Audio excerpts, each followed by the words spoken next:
सोच को बदलो, सितारे बदल जाएंगे। नज़र को बदलो, नज़ारे बदल जाएंगे। कश्तियाँ बदलने की ज़रूरत नहीं है दोस्तों, दिशाएं बदलो, किनारे बदल जाएंगे। मूविंग अप विद संजय सुताब में आप सबका स्वागत है और आज हमारे बीच हैं ए अब्बास, ए बैज। तो ए बैज जी आपका जो सफ़र है जी अब्बास आनंद से ए बैज तक का जी जी कैसे शुरू हुआ? फर्स्ट ऑफ ऑल पहले तो मैं सबसे हाय कहना चाहूँगा अपने फैंस से और अपने व्यूअर्स से। Thanks for supporting me always. And बाकी सफ़र की शुरुआत तो एक गाने से होनी चाहिए, क्योंकि शुरुआत हुई भी एक गाने से ही थी, तो इस शो की शुरुआत भी एक गाने से ही करते हैं। तो क्यों ना शुरू किया जाए? जी जी बिल्कुल। गाने का नाम है शराबी एंड काफ़ी फेमस किया, काफ़ी सपोर्ट किया है आप सब लोगों ने, so let's start with that.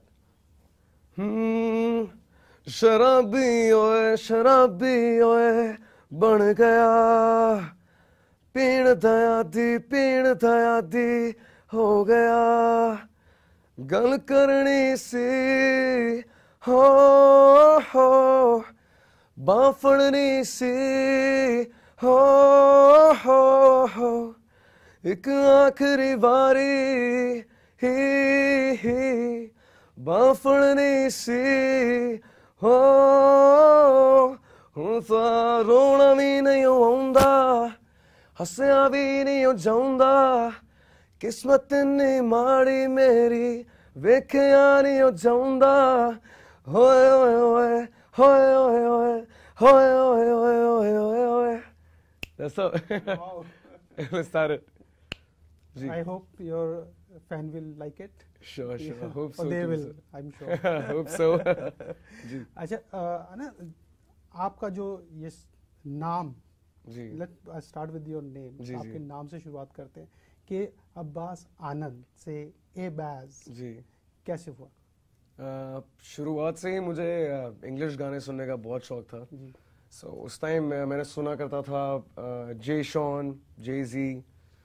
तो इनको सुनते सुनते इनके नाम मुझे काफ़ी इंटरेस्टिंग लगे कि कल को अगर मैं स्टेज पर परफॉर्म करूँगा तो अब मैं बोलूँगा हाय दिस इज़ आभास आनंद, तो मुझे लगा फील नहीं आएगा ऐसे थोड़ा। तो मैंने कहा जे जी, जे शॉन, अपने नाम के साथ भी कुछ करता हूँ। तो मुझे बेस बहुत पसंद है गानों में, बेस वाले गाने बहुत पसंद है, धम धम यू नो। सो मेरे नाम में मैंने ढूंढा बेस से मैंने बैज बना दिया एंड उसको फिर मैंने एक्सपेरिमेंट किया ए बैज। मैंने कहा अच्छा साउंड करता है। फिर शुरुआत में ही कुछ गाने निकाले मैंने यूट्यूब पर और वो गाने फेमस होने लगे, लोग पसंद करने लगे, 10 लोग, 100, 500, 1000 लोग ऐसे पसंद करने लग गए। तो फिर मुझे नाम चेंज करने का मौका ही नहीं मिला। तो मैंने कहा ए Baij is the name, this is the name, I will carry it forward for the rest of my life as a stage name. Very good. और ये जाता भी है, उसके साथ मैच भी करता जी, है, फील आती है स्टेज पे ना। हाँ जी। और यूथ के लिए तो ऑफ कोर्स जी बिल्कुल इंस्पायर होता है यूथ, हाँ जी, सब चीज़ों से इंस्पायर होता है। जैसे आपके गाने हो वैसे ही आपका नाम, उसी तरीके से अगर इंस्ट्रूमेंट से अपने आप को साउंड से जोड़ा है exactly, तो और एक और चीज़ है कि ये जो सब जो गाना जैसे हम बोलते हैं, तो ये क्या आपके जेनेटिक है या आपने सिर्फ जैसे और लोगों को देखा, जैसे और लोग से फैसिनेट होते हैं तो आप उससे फैसिनेट होके करा? हाँ जी, एक्चुअली देखा जाए तो जेनेटिक तो है, क्योंकि मेरी मॉम से मुझे आया है। मेरी मदर भी क्लासिकल सिंगर थी, क्लासिकल डांसर भी थी। तो लेकिन शौक मुझे एक्टिंग का ही था।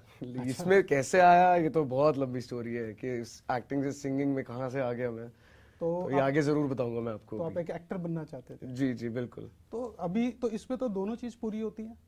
हाँ जी। आप अपना गाना भी गा रहे हैं और साथ के साथ आप एक्ट भी कर रहे हैं, जी, तो आई थिंक डबल कॉम्बो हो गया ये तो।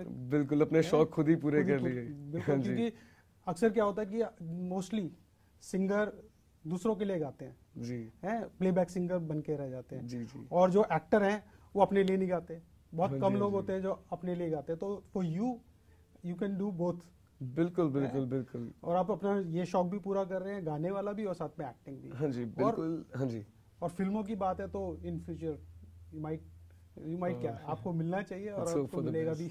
जी। तो एक और है कि आपका जो फैन है, जो आपका यूथ है, जो फैन है, वो आपको किस तरीके से दिखता है? एज अ क्लासिकल दिखना चाहता है, या जो आप जैज एक्चुअली मेरे फैंस मुझे ज़्यादातर जितना मैंने ऑब्जर्व करा है, जितना मेरे हर गाने पे जैसे भी रिस्पॉन्स आया है उस हिसाब से तो मेरे लव सॉन्ग्स और सैड सॉन्ग्स ज़्यादा पसंद आने लग गए हैं उनको। मैंने कुछ पार्टी सॉन्ग्स भी निकाले, पॉपुलर पेपी नंबर्स भी निकाले, बट उनका ऐसा रिस्पॉन्स नहीं आया जितना सैड सॉन्ग्स और लव सॉन्ग्स का आया। तो जैसे आपके फैन हैं जी, क्या आप भी किसी के फैन हैं? हाँ जी, वैसे मैं अपनी मदर का फैन हूँ। अच्छा, जी जी।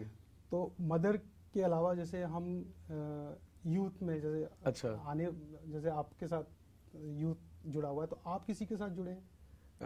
जी सिंगर? सिंगर्स में आतिफ असलम, अरिजीत सिंह, मोहित चौहान, ये काफ़ी पसंद है मुझे। तो जी। आपने कभी उनको ट्राई किया कि मैं उनके जैसा कुछ गाऊं? बिल्कुल, मैंने उनकी आवाज़ को इमिटेट करने की कोशिश करी जी। और इन सब की आवाज़ को इमिटेट करते करते खुद की आवाज़ ही बन गई, अलग ही आवाज़ बन गई। तो आपका जो भी फेवरेट है जी जी। तो उसका कुछ सुनाएंगे? आतिफ असलम फेवरेट है Yes. ऑब्वियसली, उससे अरिजीत भी है एंड आई थिंक अरिजीत का मैं आपको सुनाना ज़रूर चाहूँगा। तुम ही हो, इट्स हिज बेस्ट सॉन्ग। सो हम तेरे बिन अब रह नहीं सकते, तेरे बिना क्या वजूद मेरा, तुझसे खफा अगर हो जाएंगे तो खुद से ही हो जाएंगे जुदा। तुम ही हो, अब तुम ही हो, जिंदगी अब तुम ही हो। अच्छा, sorry for the cracky voice. Not a issue. हाँ जी जैसे आप किसी के फैन हैं, अब जी। फैन को ही लेके मैं एक सवाल करूंगा, कोई ऐसा फैन याद है जी जिससे कि आपको कभी वो छाप छोड़ के गया हो? जी बिल्कुल। शुरू में जब पहली बार जब शोज आने शुरू हो गए थे, मेरे गाने फेमस होने शुरू हो गए थे यूट्यूब पर, तो पहले जो स्टार्टिंग के ही कुछ शोज में से आई थिंक दूसरा या तीसरा शो होगा, तो पहली बार हमें वीआईपी सेक्शन में हमें सिक्योरिटी लेके गई मुझको। सो काफ़ी अच्छा लगा, मैंने कहा यार एक तो एकदम स्टार फीलिंग आ रही है यार। सो वीआईपी सेक्शन में लेके गए और किसी को हमसे मिलने नहीं दे रहे, और वहाँ जाके मुझे लोग, मैंने वहाँ जाकर देखा कि लोग मिलना चाहते हैं। मतलब मैं बहुत एकदम हिल गया था मैं कि ऐसा भी है कि लोग सच में मेरे गाने सुनते हैं। तो लोग मिलना चाहते थे और एक लड़की दूर खड़े होके ऐसे हाथ करके मतलब रो रही थी, रोने वाली थी उसकी शक्ल। मेरे को लग रहा था रो रही है, बट उसकी शक्ल ही ऐसी थी। तो उसी फैन की ही बात कर रहा हूँ मैं। सो मैंने दूर से देखा तो मैंने सिक्योरिटी को बोला प्लीज़ आप लेके आइए इनको अंदर। तो उन्होंने अंदर आके कहती कि कैन आई टच यू। मैंने कहा यार टच क्या, आप गले मिल लो यार आप। उसने मेरे को टच करते ही वो बेहोश हो गई वहाँ पे, और मैं डर गया। सो वो मुझे ज़रूर याद है, उसका नाम भी याद है, साक्षी। अरे वाह। हाँ जी हाँ जी। बस आपकी जो कैरियर की शुरुआत कैसे हुई? स्कूलिंग, कॉलेज जी जी वगैरह वगैरह? जी जी। स्कूलिंग मैं डीएवी पब्लिक स्कूल के लाश हिल से पढ़ा हुआ हूँ। एंड स्कूल के अंदर पता नहीं मेरे दोस्त ऐसे थे, उन्होंने मुझे काफ़ी ना इन्फ्लुएंस कर रखा था कि हाँ साइंस लेते हैं, ये करेंगे वो करेंगे, शिप चलाएंगे, मर्चेंट नेवी में जाएंगे, ठीक है, शिप चलाएंगे, ड्रिफ्ट मारेंगे 360 शिप पे। सो मेरे काफ़ी इंटरेस्ट आ गया। फिर किसी ने बताया कि यार पैसा भी बहुत है यार इस चीज़ में, तो मैंने कहा चलो यार साइंस लेते हैं। तो मैंने नॉन मेडिकल ली 11th में, अच्छा। और उसी के ड्यूरिंग मेरा इंटरेस्ट बनना शुरू हो गया था। और एक दो कॉलेजेस से भी, मैत्री कॉलेज से मुझे उस टाइम ऑफर आ गया था शो परफॉर्म करने का। सो अब मेरे को समझ नहीं आ रहा मैं शिप चलाऊं, मैं साइंस पढ़ूं, या मैं शो करूं, मैं पैसे कमाऊं, क्या करूं। सो लुढ़क गया, मैं फेल हो गया साइंस में, 11th में फेल हो गया मैं। अच्छा। फिर मैंने 11th रिपीट करी कॉमर्स के साथ, और 12th में आके मैथ्स भी छोड़ दी मैंने। मैथ्स थी 11th में मेरे पास, जब मैंने रिपीट करी, फिर 12th में आके मैथ्स भी छोड़ दी। और उसके बाद कॉलेज तो मैं गया ही नहीं, क्योंकि एक बार मैं कॉलेज का फॉर्म भरने गया था, तो मैं जिस लाइन में खड़ा हुआ था, तो उस लाइन में 2-3 लोग मुझे पहचान गए थे, अरे यार तो वही है, तो वही है, तो वही है। सो मैंने कहा, उस दिन मैंने ठान लिया था कि हाँ यार मेरी ज़िंदगी में ना पढ़ाई नहीं है, मैं शायद किसी और चीज़ के लिए बना हूँ। तो मैं उस लाइन से भागा, फॉर्म फाड़ा कॉलेज का, आ तो गया फिर। फैन फॉलोइंग वहीं से शुरू हो गया? हाँ जी, वहाँ मुझे दिखी कि हाँ जी, गाने मैं निकालना शुरू हो गया था अपने 11th क्लास से। हाँ सो मैंने पहली वीडियो ताजमहल में शूट करी थी अपनी। अरे वाह। द सॉन्ग्स नेम इज तेरे लिए। हाँ ठीक है, उस टाइम बहुत यंग था मैं। तो उसके बाद भाई तब तक वो फेमस होने लग गया गाना। और जब तक कॉलेज की लाइन में खड़ा हुआ और लोगों ने पहचान लिया, तो उसके बाद मैंने ठान लिया कि अब नहीं करना, मैं शायद किसी और चीज़ के लिए बनाऊँ, अब पढ़ना ही नहीं है मुझे। तो जो पहला गाना कौन सी एज में गाया? उस टाइम मेरी एज होगी 19। वाह। 19 एज होगी। तो मतलब शुरुआत आपने जो कहा कि 17। नहीं, एक्चुअली ये मैं उस गाने की बात कर रहा था जो ताजमहल में शूट किया है। ओके। जी जी जी ये जो पहला, जैसे अपने अपना करियर का पहला गाना, जी जी और जो रियाज या कुछ भी किया, जी जी। वो कब से शुरू किया? रियाज तो देखिए मैं करता ही नहीं था, रियाज तो बिल्कुल नहीं किया मैंने। लेकिन पहला गाना मैंने अपनी माँ पर लिखा था। और उसके बाद मैंने उसको उस टाइम मुझे म्यूजिक बनाना नहीं आता था, तो मैंने इंटरनेट से कोई प्लेन म्यूजिक कैरियोके टाइप का निकाल लिया था। और उसी के ऊपर मैंने एक अपनी कॉम्पोजिशन में माँ के ऊपर गाना लिखा था, वो गाकर रिकॉर्ड कर मैंने इंटरनेट पर रिलीज कर दिया था उस टाइम। तो मॉम के साथ कभी कुछ रियाज वगैरह किया कभी? नहीं, कभी नहीं। मुझे तो बहुत गुस्सा आता था। मेरी मदर भजन करती थी घर पे हर हफ्ते में एक दिन या महीने में एक दो बार अपनी फ्रेंड्स को बुला लेती थी। कोई हारमोनियम बजा रहा है, कोई तबला बजा रहा है, कोई भगवान जी के गाने गा रहे हैं, और मुझे कहते थे नाच के दिखा। मैं क्यों नाचूं मैं? तो मैं हमेशा अवॉइड करता था मम्मा के साथ बैठना। बट लेटर ऑन जब when she passed away due to cancer, तो जब वो उनके जाने के बाद मुझे रियलाइज हुआ कि यार मेरे अंदर उन्हीं का खून है। तो मम्मा ने एक आपको उसमें वापस बांध दिया। जी बिल्कुल। वही म्यूजिशियंस थोड़े से बदल गए। जी बिल्कुल। भजन से रैप की तरफ चले गए। जी बिल्कुल। और आप, वो गाती थी, अब उनकी जगह आप गा रहे हैं। हाँ जी, और मैं को सोच भी नहीं सकता था कि मैं गा पाऊंगा। और मेरे गाने भी रोने धोने वाले ज्यादा होते हैं। सैड सॉन्ग्स, लव सॉन्ग्स भी होते हैं, लेकिन सैड सॉन्ग्स मेरे ज्यादा पॉपुलर हैं एक्चुअली। अच्छा। तो कोई मुझसे पूछते हैं कि आप सैड सॉन्ग्स ही क्यों गाते हैं, तो मैं कहता हूँ मैं गाता नहीं हूँ, मैं रोता हूँ गाने में, क्योंकि वो दैट फीलिंग कम्स आउट। जी बिल्कुल, फील से। तो आप गा रहे हो जी, तो क्या आप खुद लिख रहे हैं, आपके लिए कोई और लिखता है? मैं खुद ही लिखता हूँ, क्योंकि जब मेरी मदर की डेथ हुई थी, उसके बाद लाइफ में ऐसा लगा कि सब कुछ खत्म हो गया है, इतना पेन है लाइफ में। तो ना मैंने कहा कहाँ निकालूं उसको, इस दर्द को जो अंदर भर रहा है उसको कहाँ निकालूं। तो पहले मैंने पेन पेपर लिया, लिरिक्स लिखने शुरू कर दिए, कि मतलब कुछ ना कुछ लिरिक्स स्टार्टिंग में लिखना शुरू कर दिया कि अपनी लाइफ से रिलेटेड, मेरी ज़िंदगी में ये चल रहा है, ये मेरे को ये महसूस हुआ, ये नहीं हुआ, अफसोस हुआ, जो भी कुछ भी स्टोरी लिखना शुरू कर दी अपनी लाइफ की। जी, उस स्टोरी को मैंने गानों में कन्वर्ट करना शुरू किया। तो और उन गानों को फिर मैंने कहा यार अभी भी दिल का दर्द नहीं निकला, फिर उन गानों को मैंने गाना शुरू कर दिया। जो मैंने लिखा उसी चीज़ को गाना शुरू कर दिया था कि यार अब तो अंदर जो भरा पड़ा है दर्द अब कहीं तो निकालूं। तो फिर म्यूजिक के थ्रू मैं अपने अंदर का जितना भी दर्द है जो भरा हुआ है वो सब निकाल पाता हूँ म्यूजिक के थ्रू। और यही दर्द अपने फैन तक पहुंचाते हैं और उधर से जी रिवर्ट बैक आता है वहाँ से। जी लाखों करोड़ों फैन हैं आपके। और वाकई जो एक होता है ना कि आप अपना कहीं से ला रहे हैं, और एक है आप अपने अंदर से और अपना फीलिंग्स दे रहे हैं, that comes as a true feeling. जी कई बार ऐसा होता है कि मतलब आज मैंने गाना बनाया और मैं कल सुबह उठकर सुनता हूँ उस गाने को, तो ऐसा लगता है कि शायद मैंने नहीं बनाया, मैं ऐसा गाना कैसे बना सकता हूँ। मतलब ऐसा लगता है कि कोई मुझसे लिखवा रहा है ये गाने। देयर सम पावर और देयर सम कनेक्टिविटी, क्योंकि रात को ही काम करता हूँ मैं। लाइक रात को सबसे पीस शांति का माहौल होता है, तो आप आराम से 12 बजे से 4 बजे तक आप आराम से काम कर सकते हो और गॉड से कनेक्ट कर सकते हो। लिखवा दो भाई गाने लिखवा दो। मैं यूथ से बात कर रहा हूँ, और यूथ एक ऐसा यूथ है जो लोगों के कई आज के जो यूथ हैं जी इतने बजे पब में होते हैं। हाँ जी बिल्कुल। और शायद वो आपके गाने सुन रहे होते हैं और उस समय आप उनके लिए लिख रहे हैं।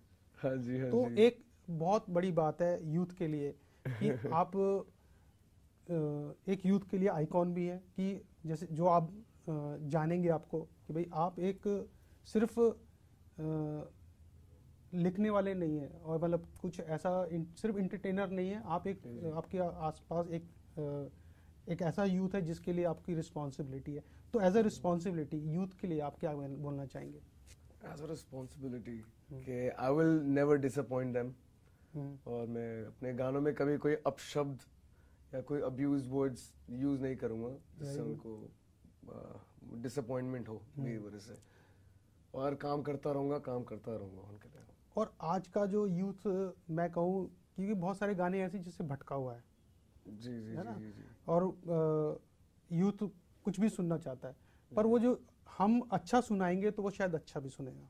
हाँ जी, अब देखिए जिन्होंने वैसे गाने बनाने हैं दूसरे टाइप के, वो लोग वो भी बना देते हैं। हमारा काम है सैड सॉन्ग्स, लव सॉन्ग बनाना। अब लोग पार्टी करने जाते हैं, खूब नाचते हैं उन लोगों के गानों पे, ठीक है। पार्टी से जब ये शराब वराब पी के बाहर आते हैं तो गाड़ी में फिर ये सैड सॉन्ग ही सुन रहे होते हैं जैसे हम जैसे लोग बनाते हैं। तो दोनों का काम चल ही रहा है, लेकिन आज उनका क्लब में चल रहा है, हमारा गाड़ियों में चल रहा है लोगों के। एक आप मतलब एज अ राइटर जी, हमारी एक रिस्पॉन्सिबिलिटी भी है कि हम अच्छी चीज़ें लिखें, अच्छे यूथ उसको लाइक करें, और अच्छे क्या मतलब हर यूथ के लिए होना चाहिए वो गाना। जी, जी। और यूथ के साथ साथ क्या आपके जो यूथ के पेरेंट्स भी सुनते हैं आपके गाने? हाँ जी, अब सुनने लग गए हैं गाने, तो ऐसे नहीं, अब सुनने लग गए हैं, क्योंकि कई बार मुझे कुछ गाने लिखने होते हैं तो मैं क्या करता हूँ कि अगर या तो अगर मैं सिचुएशन से गुजर चुका हूँ, मेरे ऊपर वो बीत चुका है, तो मैं उसी पे लिखता हूँ ज़्यादातर गाने। कई बार मुझे समझ नहीं आता तो जैसे कोई मेरे कुछ दोस्त हैं जिनका गर्लफ्रेंड के साथ ब्रेकअप हो जाता है या कुछ, तो उनसे बैठ के उनकी कहानी सुनता हूँ कि तुम बताओ यार क्या हुआ, शुरू से बताओ एंड तक। उनकी कहानी को मैं पिक्चराइज कर लेता हूँ दिमाग में, और ऐसे पिक्चराइज करता हूँ कि उस वीडियो में मैं एक्ट कर रहा हूँ, अपने दोस्त की जगह मैं हूँ, और मैं यहाँ इस जगह खड़ा हूँ। तो मैं वही सोच के लिखता हूँ, उनकी कहानी सुनकर उसी पे गाने लिख के निकाल देता हूँ। जो और वो मतलब ज्यादातर ऐसी ही कहानियां हैं जो सबके साथ बीती हुई है, सबके साथ हो चुका है वो, तभी लोग ज्यादा मतलब कनेक्टेड फील करते हैं मेरे गानों से, क्योंकि काफी लोगों के साथ हो चुका है वो। ब्रेकअप किसका नहीं हुआ है बिल्कुल। क्या आपके साथ ऐसा कुछ हुआ? हाँ जी बिल्कुल, तभी आज यहाँ बैठा हुआ है जी। प्यार एक बार हुआ है, दिल 100 बार टूटा है जी। तो वहीं से वो एक्टर निकला, या वहाँ से कोई राइटर निकला, या सिंगर वहाँ से निकला, ऐसा कुछ हुआ? हाँ जी, एक तरह से आप ये भी कह सकते हैं। हर चीज का कहीं ना कहीं इफेक्ट रहा है मेरा, मेरी मॉम का, गर्लफ्रेंड से ब्रेकअप, मतलब फाइनेंशियल प्रॉब्लम्स घर पे, सब चीजों का कहीं ना कहीं रहा है मेरे पर असर कि मैंने ये ऑप्शन क्यों चुना कि करना है तो कुछ बड़ा ही करना है, वरना करना ही नहीं है। चाहे मैं सड़क पे रहूं या किसी बंगले में रहूं, काम मैं यही करूंगा, मुझे ये पसंद है। जब आपका दिल टूटा, जी जी, तो कैसे आपको भी इंस्पायर हुए कि भाई मैं कुछ ऐसा लिखूं या उसी दर्द भरा लिखूं? हाँ जी, ब्रेकअप होने की बात तो बाद में आती है। उससे पहले गाना मैंने लिखा था जब वो रूठ गई थी किसी बात पर। अच्छा। तो उसको मनाने के लिए गाना लिखा था। तो गाने, आप उस गाने को यहाँ पे? जी जी, गाने का नाम है मान जाओ ना। अरे वाह, ठीक है। सो उसमें स्टार्ट थोड़ा सा पंजाबी से होता है। हाँ जी, मनाने के लिए गाया जी। सो स्टार्ट्स लाइक, याद कर तू जेड़े पल मैं तेरे नाल कट्टे नी, याद कर तू जेड़ी राता तेरे नाल बिताइयां नी, गन सुन जा हीरिए क्यों तू मैनू दे रही है सजा, मेरा हथ भी ना फड़ना चाहती एक बारी दस दे वजह, what you doing to me, what you doing to me girl, doing to me, what you doing to me. Now the main part comes, मान जाओ ना, जाओ ना, मान जाओ ना, जाओ ना. It's like that. Boy, I'm sorry for the cracky voice. But इतना कुछ करने के बाद क्या वो मानी? नहीं, उसने नहीं, जब तक मैं फेमस नहीं हुआ तब तक। जब फेमस होने लग गया तो फिर मैंने ठान लिया था दिल में कि तुम जिस भी कॉलेज में जाओगे ना, तुम मुझे कितना भी भूलने की कोशिश करो, तुम्हारे इतना फेमस होऊंगा, इतने गाने बनाऊंगा कि तुम्हारे दोस्त मेरे गाने सुनेंगे और तुमको मेरे गाने सुना सुना कर मेरी याद दिलाएंगे तुमको। ऐसा होना चाहिए। तो मेरे को प्यार में पढ़ना अच्छा लगता है कि हाँ, चलो यार एक और गर्लफ्रेंड बनाते हैं, फिर दिल टूटेगा, फिर नए गाने बनेंगे। तुम नहीं, हिस्ट्री उठा लो यार। बिल्कुल, ये कब से चला आ रहा है। बिल्कुल। और ये चलता रहेगा, ये चलता ही रहेगा। उससे एक आर्टिस्ट और उसका एक अंदर का निकल के आता है। जी जी बिल्कुल। जी बिल्कुल एग्जैक्टली। और एक आप बोलते हैं ना, एक किसी भी चीज के पीछे हाँ जी, एक बीवी या एक गर्लफ्रेंड का होना और उसका हाथ होना, तो आई थिंक यहाँ पे वो साबित करता है आपके साथ। बिल्कुल, क्योंकि आपने उसके बाद कितने, अगर वो शायद साथ होती तो इतने गाने नहीं लिखते। मेरे साथ तो बहुत सारी साथ थी, बहुतों का हाथ है एक्चुअली। हाँ जी। तो चलो, और हजारों का और लाखों का होना पड़ेगा, क्योंकि इतने सारे आपके फैन हैं, काम क्यों ना चलेगा। और वो क्यों ना हो। बिल्कुल बिल्कुल। लेकिन गलत किसी के बारे में कभी नहीं सोचा ना, कभी गलत किया है। क्योंकि जितने आपके साथ फैन जुड़ते हैं, आप उनके साथ उनके लिए लिखते हैं, और क्योंकि वो चाहते हैं कि भाई जिस आपको नई नई चीजें फैन को मिले, हाँ, जिनसे वो कनेक्ट कर पाए बेसिकली। और आज का तो फैन फॉलोइंग इतना बड़ा है कि वो आपको कभी भी सुन सकता है। ये नहीं कि एक गाना रेडियो पे आ रहा है तभी सुन रहा है। जी जी जी। तो आपका तो यूट्यूब पे है, यूट्यूब पे जो आपका फेसबुक से अपडेट्स ले सकते हैं, इंस्टाग्राम से ले सकते हैं। नेटवर्क काफी बड़ा है, काफी आसान हो गया आजकल। बिल्कुल। और ये एक सिटी तक नहीं रह गया, इट्स लाइक वर्ल्ड वाइड। जी जी, ग्लोबली हो गया। बिल्कुल, आपका फैन जहाँ भी है आपको सुन रहा है, जी, आपको देख रहा है जी, और हो सकता है आप से चैट भी करता हूँ। जी जी, कुछ है कनाडा के फैंस हैं, कनाडा में है, कैलिफोर्निया में है, लंदन के फैंस हैं। वो वहाँ से मेरे गाने चलाते हैं, उसके ऊपर वीडियो बना के मुझे भेजते हैं इंस्टाग्राम पे। तो काफी अच्छा लगता है देख के। आपका जो एक बहुत बड़ा फैन फॉलोइंग है, जी जी, उनके लिए क्या कहना चाहेंगे? आज के यूथ के लिए क्या कहना चाहेंगे? क्या उनको भी ऐसे ही करना चाहिए कि पढ़ाई छोड़ दे और इस लाइन में आ जाए? या मैं एक सवाल कहूँगा, मतलब एक जवाब दूंगा उस चीज़ का जो आपने कहा कि एक पढ़ाई ठीक है, कोई प्रॉब्लम्स रही जिसकी वजह से हम कभी नहीं कर पाते हैं। जी जी। पर आज आने वाला जो समय है वो पढ़ाई का भी है, पढ़ाई होना भी साथ के साथ बहुत जरूरी है। क्योंकि यूथ क्योंकि हम एक यूथ के आइकॉन है, तो प्लीज इस तरीके से फॉलो ना करें कि भाई पढ़ाई छोड़ दें। जी जी जी, मैं खुद भी ये कहना चाहूंगा कि ठीक है, सबके सिचुएशंस अलग होती हैं। बिल्कुल से। तो आप प्लीज उनको कुछ कहें, अपनी तरफ से उनको कुछ मैसेज दें कि उनको क्या करना चाहिए आज के लिए। आपका जो दिल चाहे वो करिए और काम करते रहिए। ठीक, काम करना बहुत जरूरी है, कभी रुकना नहीं जिंदगी में। कितनी भी बुरी से बुरी सिचुएशंस आ जाएं, कितनी भी बुरी से बुरी सिचुएशंस आ जाए लाइफ में, आपको उसको टैकल करना पड़ेगा, आपको बहुत ज़रूरी है। ठीक है, मेरा भी पढ़ाई का मूड था, जैसे कि आपको मैंने पहले बताया था कि मैंने साइंस ली थी, नॉन मेडिकल लिया था, मुझे मर्चेंट नेवी में जाना था। बाकी सिचुएशंस ऐसी लाइफ में क्रिएट होती गई कि मेरा मूड चेंज हो गया। तो ज़रूरी नहीं है कि आपको पढ़ाई छोड़ दोगे तभी आप कुछ बन पाओगे। पढ़ाई आपके लिए एक बहुत अच्छा बैकअप है, एजुकेशन बहुत ज़रूरी है, सो ये मत छोड़िएगा। और कल को कभी भी लाइफ में कुछ भी हो सकता है, तो आपके पास एक बैकअप प्लान रहना चाहिए, ताकि उससे आपकी फैमिली को और आपके आने वाले बच्चों को कभी प्रॉब्लम ना हो, ना आपको प्रॉब्लम हो। सो एक बैकअप होना चाहिए, पढ़ाई मत छोड़िएगा। और बाकी जो इंटरेस्ट है उसको दिल से फॉलो करिए और काम करते रहिए और रुकिए मत। That's it.